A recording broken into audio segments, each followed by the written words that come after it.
Saudações, caros amigos! Hoje eu gostaria de falar de um personagem emblemático para a doutrina espírita, especialmente para o movimento espírita brasileiro, Francisco Cândido Xavier, conhecido carinhosamente como Chico Xavier, nascido em Pedro Leopoldo em 2 de abril de 1910 e desencarnado 30 de junho de 2002 em Uberaba. Chico Xavier, como era conhecido, ele tinha vamos dizer assim, uma formação incipiente. Ele estudou até a 4ª série, mas era ávido leitor, sempre foi. E desde os 5 anos, quando tornou-se órfão de mãe, Maria João de Deus, era o nome da mãe dele, desencarnara, e o pai então distribuiu os filhos. João Cândido Xavier, nome do pai dele, distribuiu entre diversas pessoas. E Chico, muito novinho, já no velório de sua mãe, foi designado para ficar com sua madrinha, Rita de Cássia. O fato é que Chico sofreu muitos maus tratos enquanto esteve em companhia de sua madrinha. Quem informa tais fatos são as diversas biografias a respeito de Chico Xavier. O próprio Chico Xavier falou várias vezes a respeito. E além dele, um jornalista que eu tenho uma admiração profunda, já li a biografia que ele fez a respeito de Kardec, e essa agora de Chico Xavier, que ele fez, chamada As Vidas de Chico Xavier, de autoria de Marcel Souto Maior, que é jornalista, escritor, roteirista e se declara ateu. Muito embora depois que tenha conhecido o espiritismo, ele, apesar de não se declarar espírita, ele informa que mudou bastante a sua conduta. Realmente o espiritismo te dá uma noção de autorresponsabilidade muito grande, né? Te dá a dimensão que o livre-arbítrio humano confere ao indivíduo. Então, essa biografia é bem interessante porque Marcel Souto Maior tem um estilo muito diferente, porque ele consegue ser divertido. Eu gosto disso. Eu acho importante que não basta você escrever bem, não basta você relatar os fatos, porque os biógrafos, em geral, se preocupam em contextualizar historicamente, se preocupam em revelar fatos a respeito do personagem biografado, mas nem sempre tem a preocupação de tornar o texto interessante. Não é o caso de Marcel Souto Maior. O texto dele é muito prazeroso, é engraçado ler o que ele escreve. E ele relata os fatos, inclusive jogando ali, de certo modo, seu ponto de vista, mas torna a leitura muito interessante. É o caso da obra As Vidas de Chico Xavier. Então, Chico foi um garotinho muito sofrido, muito maltratado por essa madrinha, né? Ele sofria agressões verbais, agressões físicas. Entre elas, ela tinha o hábito de espetar a barriga de Chico Xavier com um garfo, né? Ele tinha a barriga toda machucada com essas agressões. Além disso, ela fazia Chico Xavier lamber as feridas alheias, porque foi um conselho dado por um curandeiro, um benzedeiro, que essa conduta curava as feridas de quem recebia as ditas lambidas. Então ela escolheu entre os filhos e entre as pessoas que tinha na sua casa quem é que ia lamber a ferida de um terceiro, e a pessoa designada foi Chico Xavier, que passou, enquanto esteve com Rita de Cássia, era ele que lambia as feridas daquele núcleo familiar e de amigos. Era uma coisa absurda. Então ele sofreu muito, até o momento em que seu pai, João Cândido Xavier, que era viúvo, casou-se novamente. A madrasta, Cidália Batista, a primeira medida dela foi reunir todos os irmãos e trouxe Chico para casa.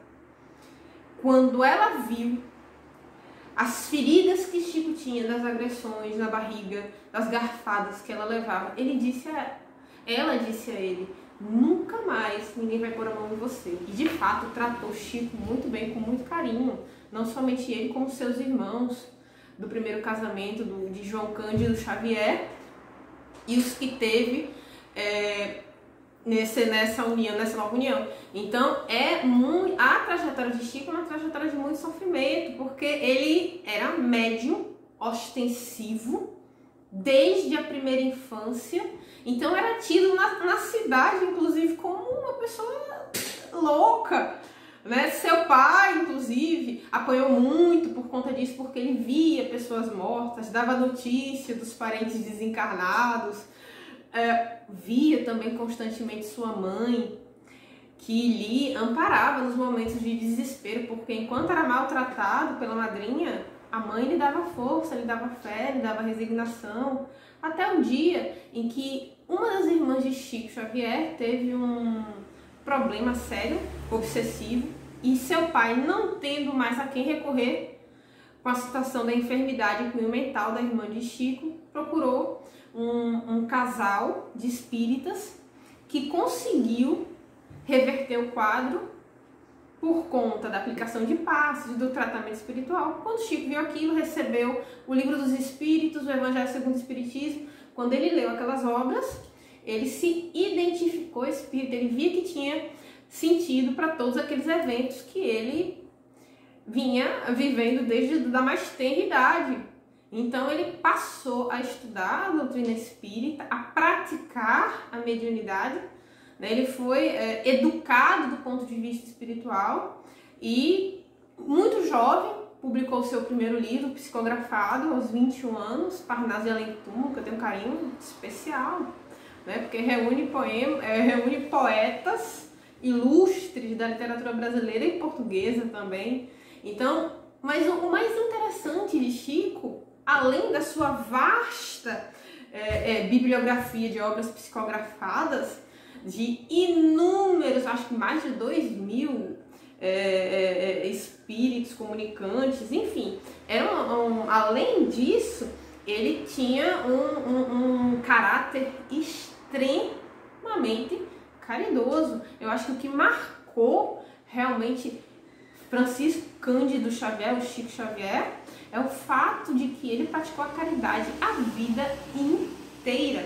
Os direitos autorais de todas as obras publicadas por Chico foram todos cedidos a instituições espíritas, especialmente a Federação Espírita Brasileira, mas outros centros espíritas, obras assistenciais. Então, ele nunca recebeu um centavo pelos livros publicados, e ele vendeu 25 milhões de livros, de exemplares. Então ele foi o maior, vamos dizer assim, o maior líder de vendas da doutrina espírita / espiritualista. Primeiro Chico Xavier, depois Zíbia Gasparetto, em terceiro lugar Divaldo Franco. Então é um fenômeno editorial e, no entanto, não enriqueceu, muito pelo contrário, ele teve uma vida de muita simplicidade, né? Ele vivia com uma aposentadoria, né, já no alto dos seus 60 anos, 50 e poucos, 60 anos, uma aposentadoria muito minguada, mas essa era a fonte de renda de Chico, toda a renda angariada com as obras que ele passou. Os direitos autorais de todas elas em cartório iam para entidades assistenciais, centros espíritas.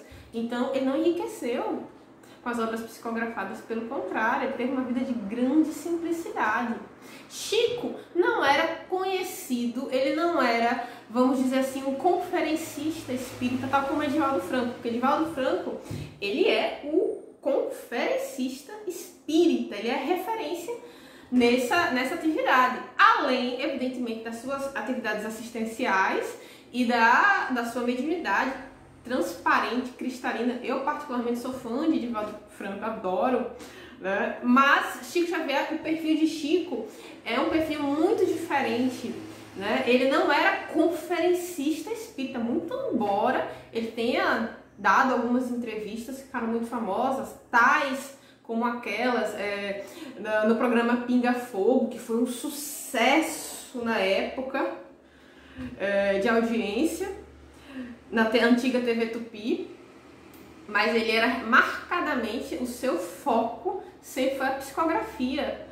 Lembrando também da obra Nosso Lar, transmitida por André Luiz, pelo espírito André Luiz, que virou filme. Então essa obra é fantástica porque arrebanhou para a doutrina espírita muitas pessoas que não conheciam a realidade espiritual do além túmulo. Então essa obra fantástica que virou filme, que foi a inspiração, eu li também, foi uma das primeiras obras que eu li de Chico. As obras também transmitidas por Emmanuel, por intermédio de Chico Xavier, como há 2000 anos, 50 anos depois, Ave Cristo, lindíssima, lindíssima. Para mim, pessoalmente, a obra mais tocante, mais emocionante de todas, psicografadas por Chico Xavier, sem dúvida alguma, é a Ave Cristo. Lindíssima, lindíssima. Depois dela, eu elencaria há 2000 anos. Muito interessante. Então, vale muito a pena. Para mim, Chico Xavier é o exemplo de espírita. Mais do que isso, ele é o exemplo, é realmente um missionário, um espírito missionário pela sua conduta. Porque ele viveu, a vida dele, segundo o seu mentor espiritual, Emmanuel, foi desapropriada. A vida dele não pertencia a ele, pertencia a edificação da doutrina, pertencia ao próximo.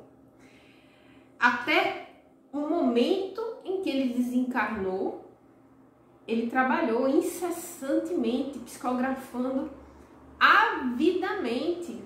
Então, para mim, particularmente, e para o movimento espírita, Chico Xavier foi aquele que, vamos dizer assim, sedimentou e arrebanhou milhares vamos dizer assim, devotos para a doutrina codificada por Kardec, principalmente pelas obras publicadas e, em paralelo, pela sua vida de abnegação e de sofrimento.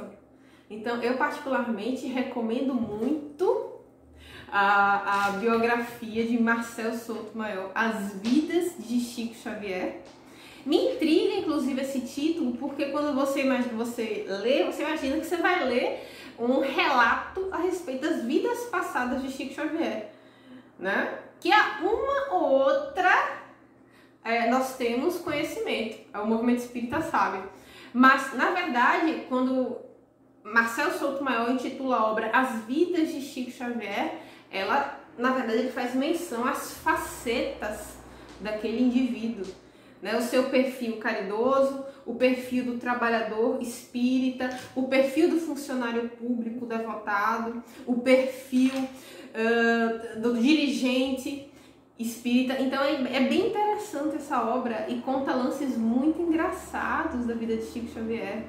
Então eu particularmente não quero dar spoiler, mas recomendo sem sombra de dúvida As Vidas de Chico Xavier, publicado por Marcel Souto Maior, que é um excelente biógrafo, tem uma escrita muito prazerosa e ele tem a capacidade de fazer algo que poucos conseguem fazer nesse ramo da literatura ou da escrita biográfica, que é tornar o relato a respeito dos fatos que fazem parte da vida do biografado algo engraçado, interessante e instigante. Então, leiam Marcel Souto Maior, leiam As Vidas de Chico Xavier, que foi publicada por ele. É a indicação literária de hoje. E eu espero que tenha sido útil. Que Deus os abençoe e até breve. Que assim seja.